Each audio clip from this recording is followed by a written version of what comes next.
Are Ferrari back? Well, after qualifying for the Emilia-Romagna Grand Prix this weekend, it very much seemed as though no. If anything, they'd actually regressed. They started outside of the top 10 for the first time, I believe, ever around Imola. Both Charles Leclerc and Sir Lewis Hamilton were out in Q2, 11th and 12th, around a track where a lot of people were saying in the build-up to this one, including myself, that this would be a very difficult track to overtake around.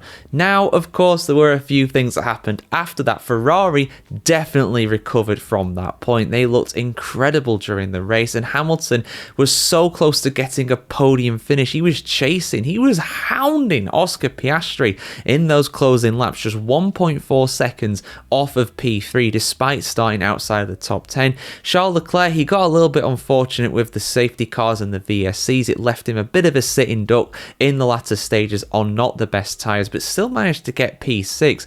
A very, very good result given where both of the cars started. So are Ferrari back? Is this cause for optimism? Well, yes, no, maybe, a bit of everything really, to be honest. I'm just going to give my thoughts in this one, guys. So if you caught my review of the race, and if you caught my also video after the race as well, going into how, you know, Imola really showed that this is a track that should stay on the calendar for the foreseeable future in Formula 1. Its contract is out at the end of this season. This could well be the final Formula 1 race at Imola ever. There is no plans to come back here currently, according to Formula 1 themselves, and they've made a lot of noises really saying that we don't want 2 races in Italy. I want 2 races in Italy. I don't want 3 races in the US. I want 2 in Italy. I'd much rather have Imola than the likes of Las Vegas and Miami, to name just few. But I've already gone in depth many times going over that. But it was a lot easier to overtake around this track than a lot of people were saying it was going to be. It wasn't easy. Hamilton himself got stuck behind Kimi Antonelli in the opening stages of this race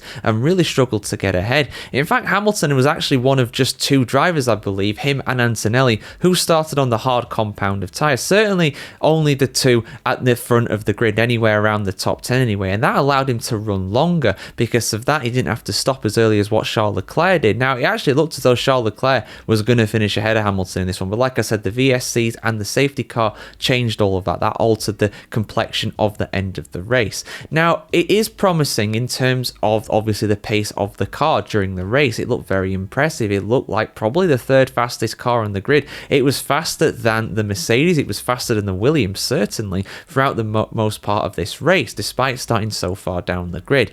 But the problem comes with qualifying. Over one lap, this is not the first time that either Hamilton or Leclerc has failed to make it into Q3 this season. And of which race are we coming up to next? Monaco. Monaco, the track where, of course, qualifying is so important. It is crucial. And even with those 2 mandated pit stops this year, which is a new rule for this season, I think they're going to very much struggle to score points, or solid points anyway.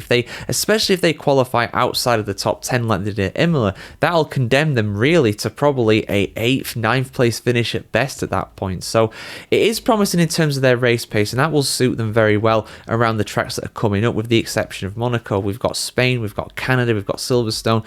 You know, those tracks should all suit the Ferrari. I think they should look pretty good around them. But if they're qualifying poorly, like they are, like currently are in Imola anyway, or they did at Imola this weekend, I should say, I think it's going to be very difficult for them to really move forward, especially at Monaco. So yeah, it's kind of a positive sign. I think there is pace in that car in the right conditions, hot conditions. It seems to do well in very hot conditions, and we had, of course, very hot conditions for the Chinese sprint where Hamilton won. We had pretty hot conditions as well at Saudi Arabia where Leclerc managed to get a podium, but then again, Miami was hot as well, and they looked pretty terrible. So I don't know, it's really hard to read right now with Ferrari.